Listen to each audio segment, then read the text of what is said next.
வணக்கம் and welcome back to நம்ம channel travel with Paris தமிழா. நம்ம இன்னைக்கு வீடியோவில் பாரிஸில் இருக்கிற ஒரு ஜார்தான் த லுக்சம்பர்க்ன்ற கார்டனை பற்றி பார்க்க போகிறோம். இந்த கார்டன் வந்து இப்போ மோஸ்ட் பியூட்டிஃபுல் கார்டன் இன் யூரோப்னு சொல்கிறாங்க. வாங்க வீடியோக்குள்ளே போய் டீட்டெயிலாக பார்க்கலாம். அப்போ தான் நீங்கள் இந்த வீடியோ ஃபஸ்ட்டு பார்க்குறீங்கன்னா மறக்காமல் லைக் பண்ணுங்கள், கமெண்ட் பண்ணுங்கள், ஷேர் பண்ணுங்கள். பெல் பட்டனில் ஆல்ன்ற சிம்பிளை வந்து அழுத்த மறக்காதீங்க. அப்போ தான் நான் போடுற வீடியோ உங்களுக்கு உடனுக்குடன் கிடைக்கும். வீடியோ வந்து கடைசி வரைக்கும் பாருங்கள், அப்போ தான் புரியும். இந்த இடத்தோட பரப்பளவு ஒரு 23 ஹெக்டேர் இருக்குன்னு சொல்கிறாங்க. இந்த கார்டன் வந்து எதனால் உருவாக்கப்பட்டதுன்னா 17th செஞ்சுரியில் by the request of Marie de மெடிசின்றவங்களால கேட்டுக்கொள்ளப்பட்டு அதனால் உருவாக்கப்பட்டது. எவ்வளோ பெரிய கார்டனாக இருக்குது பாருங்கள். இந்த கார்டன் வந்து யார் வந்து பாதுகாத்துட்டு வராங்கன்னா, இந்த பாரிஸில் இருக்கிற செனேட்டர்ஸ் இருக்கிறவங்கள தான், அவங்களோட ஆளுமையில் தான் இருக்குது. எவ்வளோ சூப்பராக இருக்குது பாருங்கள். பாரிஸில் இருக்குது 6th arrondissement சொல்லுவாங்க, அந்த இடத்துல இருக்குது. எவ்வளோ சூப்பராக வந்து கட்டியிருக்காங்க பாருங்கள். வாங்க வீடியோக்குள்ளே போய் டீட்டெயிலாக பார்க்கலாம். இந்த இடம் வந்து பிக்னிக் ஸ்பாட்க்கு வந்து ரொம்ப சிறந்த இடம்னு சொல்லலாம். எவ்வளோ பேர் இருக்காங்க பாருங்கள். சம்மரில் வந்து பயங்கர கூட்டமாக இருக்கும். பக்கத்துலேயே ஒரு பேலஸ் இருக்குது, லுக்சம்பர்க் பேலஸ். எவ்வளோ சூப்பராக இருக்குது பாருங்கள். ரொம்ப பறந்து விரிஞ்ச கார்டன். இந்த இடம் வந்து 23 ஹெக்டேர்னால் சும்மா கிடையாது. நீங்கள் பிக்னிக் போக ஆசைப்பட்டீங்கன்னா மறக்காம வந்து இந்த இடத்துக்கு வரலாம். ஏன்னா பாரிஸ் சென்டரில் இருக்குது. வீடியோ பார்த்துட்டே அப்படியே சப்ஸ்கிரைப் பண்ணுங்கள், லைக் பண்ணுங்கள், ஷேர் பண்ணுங்கள். சென்டர் பிளேஸில் வந்து ஒரு சின்ன பாண்டு, குளம்னு சொல்லுவாங்க தமிழில், அந்த மாதிரி இடம் இருக்குது. மீன்லாம் வந்து எவ்வளோ சூப்பராக வளர்க்குறாங்க பாருங்கள். யாரும் வந்து மீனெல்லாம் தொடவும் மாட்டாங்க, எதுவும் பண்ண மாட்டாங்க. சின்ன பசங்களுக்காக வந்து எக்ஸ்கர்ஷன் மாதிரி இருக்கணுன்றதுக்காக போட்டு சும்மா, நம்ம வந்து அதுக்கு எவ்வளோ காசுன்னு தெரியல, நம்ம பேரில் வந்து சும்மா போட்டை அந்த இடத்துல உள்ள இங்கே பாருங்கள். வாத்து மீன்லாம் எவ்வளோ, தண்ணியே எவ்வளோ சுத்தமாக இருக்குது பாருங்கள். இந்த இடம் தான் அதோட பேலஸு. ஃபவுண்டைன்ஸ்லாம் அங்கங்கே இருக்கும். கார்டன்லாம் எவ்வளோ சூப்பராக மெயின்டைன் பண்ணுறாங்க. இங்கே எல்லாருமே ரன்னிங்கு, வெயிட் லிஃப்டிங் எல்லாமே வந்து பண்ணுறாங்க. அதுக்கு தனியான இடமும் இருக்குது. பக்காவாக வந்து பிளான் பண்ணி கட்டியிருக்காங்க. நீங்கள் மே மாதம் அது மாதிரி வந்தீங்கன்னா பூக்கிற சீசனு எவ்வளோ சூப்பராக இருக்குது பாருங்கள்.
பில்டிங்லாம் அந்த காலத்து பில்டிங் அப்படியே வந்து பாதுகாக்குறாங்க. இங்கே பூல்குண்டும் விளையாடலாம். பெத்தாக்கன்னு சொல்லுவாங்க ஃப்ரெஞ்சில்.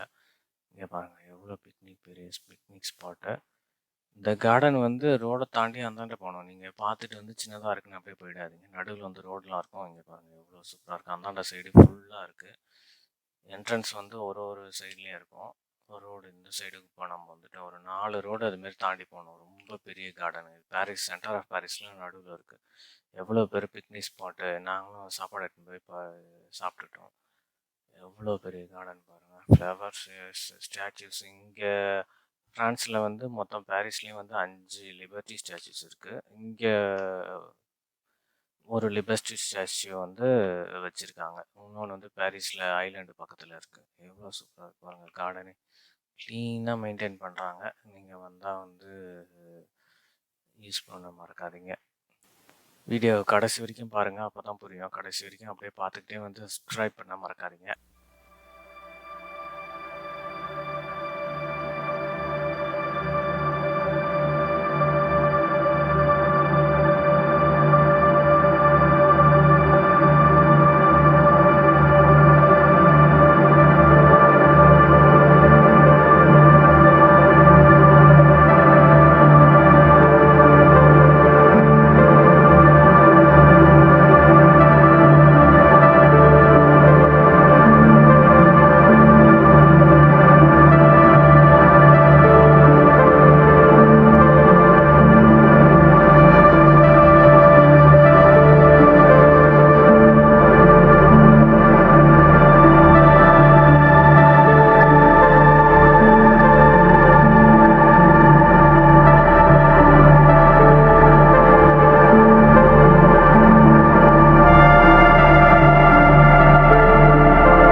இந்த வீடியோ உங்களுக்கு பிடிச்சிருக்குன்னு நம்புகிறேன். கடைசி வரைக்கும் பாருங்கள். அதேமாரி இங்கே பாரிஸில் வந்து புறவெல்லாம் தொடக்கூடாது. ஃபைன். அதுக்கு நிறையா நோயெலாம் வந்திருக்கும். அதனால் ஃபஸ்ட் டைம் விசிட் பண்ணுறீங்கன்னா பார்த்து வந்து நம்ம ஊர் போல் கை வச்சிடாதீங்க.